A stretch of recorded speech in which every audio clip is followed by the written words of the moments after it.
Yasir Abu Shabab, mshirika wa Israeli na msaliti wa Palestina wa Gaza, huyo ameripotiwa kuuawa. Yasir Abu Shabab, mshirika wa kijeshi wa utawala kizayuni wa Israeli mwenye uhusiano pia na kundi la kigaidi la Daesh, maarufu kwa kuongoza uporaji wa misaada ya kibinadamu kwenye ukanda wa Gaza na kwa kuwalenga na kuwaua raia wa Palestina, ameripotiwa kuuawa katika eneo hilo.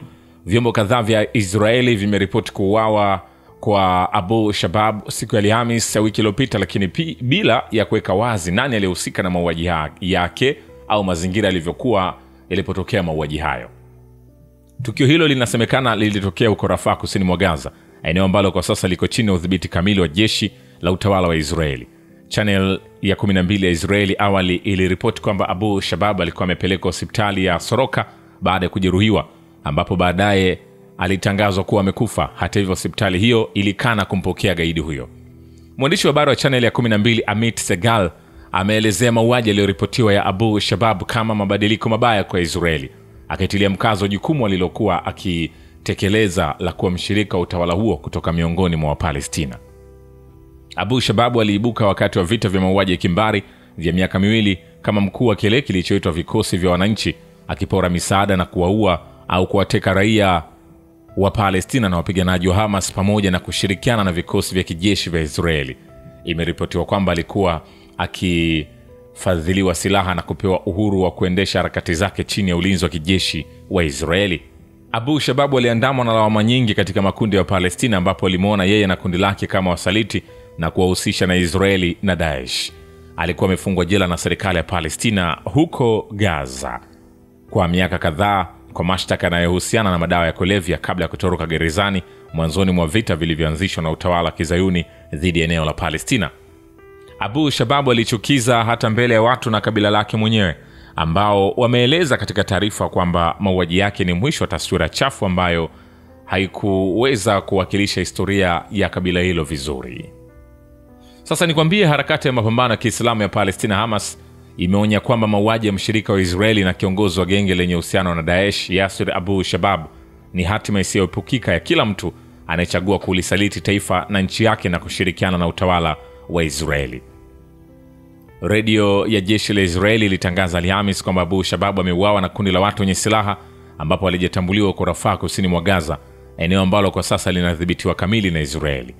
Katika taarifa yake kuhusiana na tukio hilo, harakati ya Hamas imesema kwamba utawala wa Israeli umeshindwa kuwalinda maajenti wake, ikisisitiza kwamba hatima ya mtu yeyote anayehatarisha usalama wa watu wake na kumtumikia adui wao ni kuanguka kwenye jaa la takataka la historia na kupoteza heshima. Harakati hiyo imeashiria umuhimu wa kuwepo umoja na mshikamano miongoni mwa watu wa Palestina ili kuzuia njama za Israeli, ikizipongeza familia, makabila na koo zilizomkana Abu Shabab na washirika wake. Vilevile Hamas imesema Israeli iwajibishwe kwa kuzika mamia ya miili ya Palestina kwenye makaburi ya pamoja.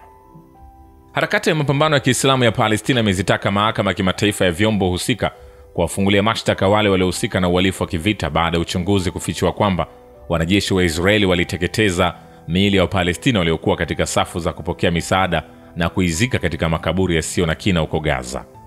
Harakati hiyo yenye makao yake makuu Gaza imeitaka mahakama ya kimataifa jinai na mahakama ya kimataifa ya haki hasa kufuatilia uhalifu huo mbaya, kuujumuisha katika ripoti za uhalifu wa utawala wa Tel Aviv na kuwafikisha viongozi wa Israeli mbele ya sheria kwa uhalifu wao dhidi ya Wapalestina kwenye ukanda wa Gaza. Hamas imeeleza kuwa uchunguzi wa CNN uliopewa jina la Bulldozer Corps unatoa ushahidi mpya wa moja ya vipengele vya mauaji ya kimbari ya kimfumo ya Israeli dhidi ya Palestina, na unatoa uthibitisho zaidi wa jaribio lake la maksudi la kugeuza misaada ya kibinadamu kuwa mitego ya mauaji ya kimbari. Harakati hiyo ya mapambano ya ukombozi ya Palestina imesema kwamba uhalifu huo mbaya ni sehemu ya uhalifu wa kivita na mashambulizi ya kimfumo ambayo Israeli inayafanya mbele ya macho ya jamii ya kimataifa kwa kupuuza sheria ya kimataifa na kanuni za msingi za haki za binadamu.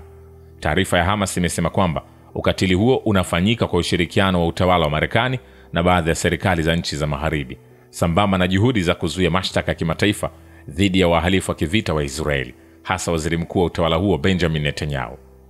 Zaidi ya Palestina 2,000 wanaripotiwa kuuawa mwaka 2025 wakati wakisubiri kupokea msaada wa chakula kutoka kwenye kile kinachoitwa taasisi ya misaada ya kibinadamu ya Gaza inayoendeshwa kwa pamoja na Marekani na Israeli.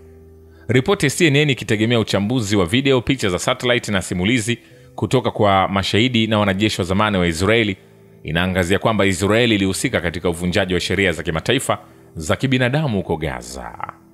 Vile kuangamizwa kiongozi wa genge la kigaidi na mamluki wa Israeli kwenye ukanda wa Gaza ni kufeli njama za kijasusi za utawala wa Gaza, na unathibitisho kwamba njama za kutafuta kundi la kuchukua nafasi ya Hamas ni kamari isiyo ya mwisho. Shirika la habari la Tasnim limeandaa ripoti maalum kufuatia kuangamizwa kwa Yasir Abu Shabab, kiongozi wa genge la kigaidi ambalo ni mamluki wa utawala wa Kizayuni kwenye ukanda wa Gaza, na kuongeza kuwa Yasir Abu Shabab ni gaidi maarufu zaidi aliyekuwa anatumiwa waziwazi na utawala wa Kizayuni kwenye ukanda wa Gaza, na yeye na genge lake walifanya jinai kubwa dhidi ya wananchi wa Gaza, hasa wakati Israeli ilipokuwa ikifanya mauaji ya kimbari kwa muda wa miaka miwili dhidi ya wakazi wa ukanda huo. Kuna uchambuzi mbalimbali unaoendelea kutolewa kuhusu mauaji ya Abu Shabab na chanzo chake. Mwandishi wa habari Mpalestina Thabit Al-Amur amesema kwenye makala yake kwamba ili kujua kwa kina mauaji ya Abu Shabab kunahitajika kujibiwa maswali haya mawili, ambayo ni Abu Shabab ameuawa vipi na ni nani aliyemuua. Kwa mtazamo wa mwandishi huyo Mpalestina, Abu Shabab huenda alivamiwa na wapiganaji wa mukawama, lakini pia inawezekana wazayuni wenzake ndio waliomuua baada ya kuona hana faida tena kwao baada ya kusitishwa vita Gaza. Na tatu, kuna uwezekano kwamba mauaji yake yametokana na mzozo wa ndani wa genge lake la kigaidi, huku kila mmoja akitaka apate manufaa makubwa zaidi ya kulisaliti kwake taifa la Palestina. Mwandishi huyo lakini amesema kuwa jambo lisilo na shaka ni kwamba kuangamizwa Abu Shabab ilikuwa ni kufeli kamari ya karibuni kabisa Israeli, na si rahisi kwa wananchi wa Palestina na hasa ukanda wa Gaza kuachana na mukawama wao, na milele wataendelea kuwahesabu wanaosaliti malengo matakatifu ya ukombozi wa Palestina kuwa ni wasaliti wakubwa. Vile harakati ya mukawama wa Kiislamu ya Palestina imesema iko tayari kukabidhi silaha zake katika ukanda wa Gaza kwa mamlaka ya utawala ya Palestina itakayosimamia uendeshaji wa eneo hilo, kwa sharti kwamba uvamizi na ukaliaji ardhi wa mabavu wa jeshi la utawala Kizayuni wa Israeli ukomeshwe kikamilifu. Silaha zetu zinahusiana na kuwepo kwa uvamizi na uchokozi, ameeleza kwenye taarifa Halil Al-Hayam, mkuu wa timu ya mazungumzo ya harakati hiyo ya ukombozi wa Palestina, ambaye ni kiongozi wake mkuu kwa ukanda wa Gaza. Al-Hayam amesisitiza kuwa ikiwa uvamizi utakomeshwa, silaha hizi zitawekwa chini ya mamlaka ya serikali. Alipoulizwa ni serikali gani anayokusudia, mkuu huyo wa ofisi ya kisiasa ya Hamas amesema anamaanisha nchi huru na inayojitawala ya Palestina. Vile duru za habari zimeripoti kwamba wanajeshi na walowezi wa Kizayuni wameendelea kuvamia maeneo mbalimbali ya ukingo wa magharibi wa mto Jordan, kuchoma moto nyumba za Palestina na kushambulia raia wasio na ulinzi. Kwa mujibu wa shirika la habari la Tasnim, vikosi vamizi vya Israeli Ijumaa viliendelea kuvamia maeneo kadhaa ya ukingo wa magharibi wa mto Jordan, lakini vijana wana mapambano wa Kipalestina walisimama kukabiliana nao kishujaa. Ripoti zinaonyesha kwamba wanajeshi vamizi wa Israeli wamevamia mji wa Beit Amar na kisha kitongoji cha Ain Sarah huko Al-Halil na kurusha mabomu ya sauti. Duru za ndani za Wapalestina zimeripoti kutokea mapigano kati ya vijana wa Palestina na wanajeshi wa utawala wa Kizayuni kwenye maeneo hayo. Shukrani kwa Babu Kivita na Historia Dunia. Mimi ni Richard Shio, The Rich Voice. Ni follow Instagram na TikTok kama Rich Voice Official. Asante.